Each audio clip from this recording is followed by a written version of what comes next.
What's happening, fellow Star Wars fans? Today I'm talking about Star Wars Jedi Survivor. That's right, I finally completed the single-player story and somehow managed to avoid all the spoilers on the social medias, which I'm happy about because last time I played Star Wars Jedi Fallen Order, which is the first game, of course, I had the entire ending of the game spoiled within the first 5 minutes of playing the game. So I learned my lesson and avoided spoilers, and this is going to be kind of my spoiler-free review of Star Wars Jedi Survivor, which of course is the sequel to Jedi Fallen Order. So if you have not completed the game just yet, I'm not going to include any spoilers in this video. And with that said, let's dive into what I thought about Star Wars Jedi Survivor, and don't forget to leave your comments down below. I would love to hear what you thought about the game as well. But I'm going to start off with the story, and I would like to preface this by saying that I was harsh on the game at first because of the performance issues that I experienced on the PlayStation 5, but I'm going to get to that later in the review.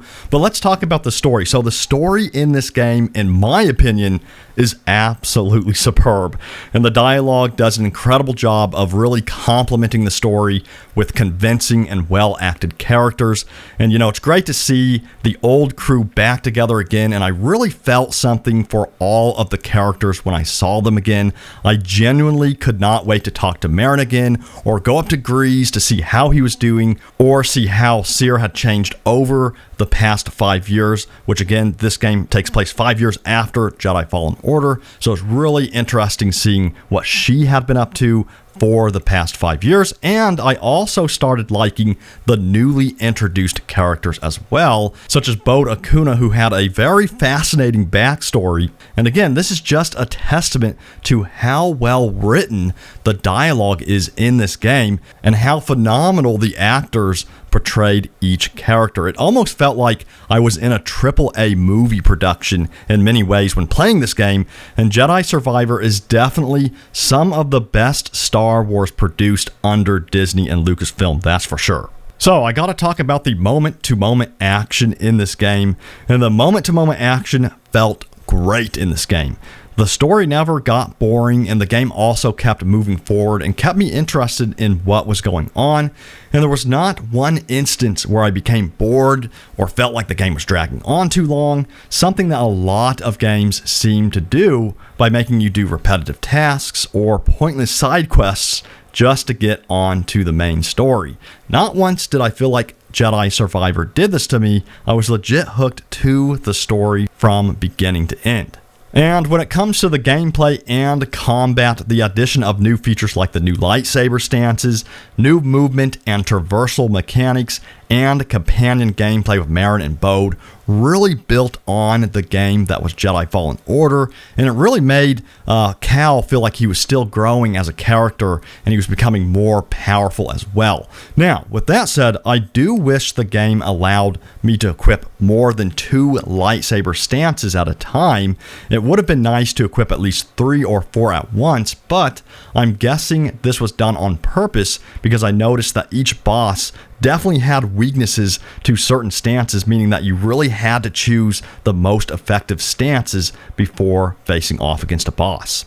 Also, I gotta mention the cinematic sequences in this game. They were absolutely phenomenal. I love how this game felt like it had a lot more of these cinematic sequences directly tied into the combat and the boss fights compared to the first game. And it made the game feel like you were even more involved in the story and the action. And in some ways, it felt even more immersive than the first game.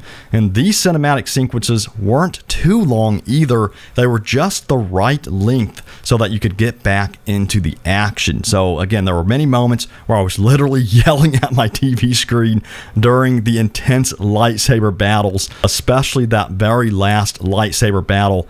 And I don't remember the last time a game made me feel that immersed in the story. And again, this is a testament to how they cohesively merged the writing together. The acting was phenomenal, the gameplay, the cinematic sequences, the directing, everything came together extremely well to the point where you felt fully immersed. Also, I noticed I didn't feel as alone in this game. I felt like I was on a shared adventure with my companion character. So yes, BD1 has always been a fun companion to have around. I love BD1, but it was nice having someone like Merrin around to talk to and help out when enemies got overwhelming.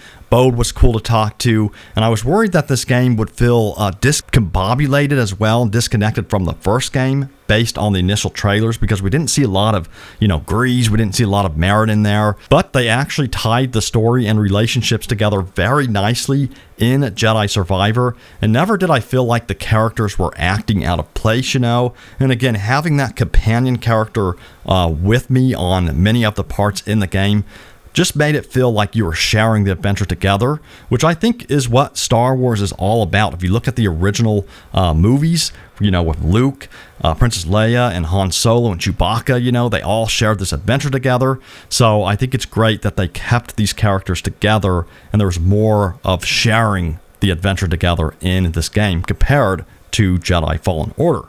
And now I got to talk about the level design and planets in this game. The level design is superb. So this game nailed it on the level design and the planets, and each planet really felt like an individual character, with Kobo clearly being the main star of this game. And there were so many areas on Kobo that took me back and surprised me, from the amazing small town feel to the massive droid battleship and even the lava areas too. This planet had so many surprising twists and areas, and I found myself wanting to explore it more and more. And, the other planets were spectacular too, of course. I just wish we would have seen a bit more of Coruscant intertwined into the main story somehow. Maybe we'll get some DLC in the future that showcases a bit more of Coruscant, but I would have liked an excuse to go back to Coruscant in the main story. So again, hopefully we get DLC for Coruscant or something like that. And we have to talk about the music in this game. The music is absolutely fantastic. From the open world music to the cinematic background music to the music that builds up when you are facing against a boss. Honestly, I think this and Jedi Fallen Order have some of the best music I've ever heard in a video game, hands down. I even sat through the entire credits just sitting back amazed at the score I was hearing. And it's not just the quality of the score as well, it's the amount of music that they had to produce for this game. It was absolutely mind-blowing. So again, hats off to the composers and everyone who worked on the music in this game. Phenomenal job. And last but certainly not least, we have to talk about the graphics. So first of all, I'm going to compare it directly to the first game, Jedi Fallen Order. So Jedi Fallen Order really established, these high-quality graphics. There were some minimal performance issues with Jedi Fallen Order, but mostly that game, it ran at 60 frames per second in the performance mode. Now, when we look at Jedi Survivor, yes, the graphics are superb in this game. It looks absolutely amazing.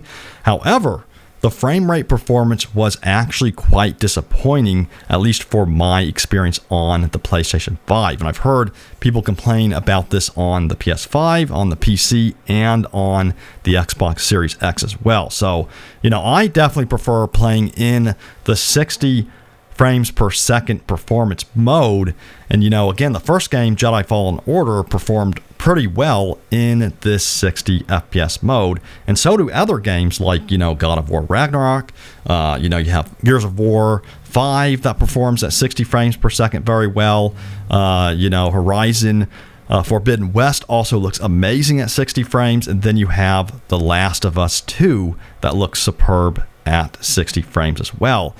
But when you look at Jedi Survivor, it definitely struggles in its 60 frames per second performance mode, often dipping way down below 60 frames per second, making the game look and feel sluggish, and slow. And again, this was definitely a big disappointment for me, so I hope they continue to patch the game further and get it running at a smooth 60 frames per second. Now, some people prefer the quality mode, which is 30 frames per second. I've heard that runs pretty well, but I do not like the quality mode in games at all. So again, 60 frames per second, in my opinion, is where it's at with next-gen games, and Jedi Survivor definitely needs to improve this, and they also need to keep this in mind for the next Jedi game as well. Now, on top of the frame rate issues, I did actually experience about 3 major crashes in this game as well. And, you know, each time one of these crashes happened, it happened before I got to one of the meditation save points. So I had to go back and redo about 15 to 20 minutes of gameplay again, which included puzzles, going through the sub-bosses again, and stuff like that. So that was quite frustrating when the game crashed. But they did release a patch on the PS5 that seemed to fix a lot of these crashes, so I did not experience any crashes after that patch release. So at least Respawn were quick to, you know, address some of these issues, but they still need to patch it to get that performance mode up to that true 60 frames per second. So that's the only thing that's really the drawback of this game right now. But regardless of all these technical issues, the game, again, is absolutely superb. I had an absolute blast playing it. I loved the story, loved the gameplay. The planets were absolutely amazing. The music, the characters, all of it, you know, was just an amazing production. You know, again, this is one of the best produced stories and pieces of media from Disney and Lucasfilm that I've seen within the Star Wars universe. So again, hats off to Respawn, the whole team. They did an amazing job. They just got to get the game running at 60 frames per second, and it'll be a perfect 10 out of 10. But that's going to do it for the review. I hope you all enjoyed it. Thanks for watching. Let me know what you think about the game in the comments down below. I'd love to hear what you think about it. But I will see you all next time. Take it easy, and may the Force be with you always.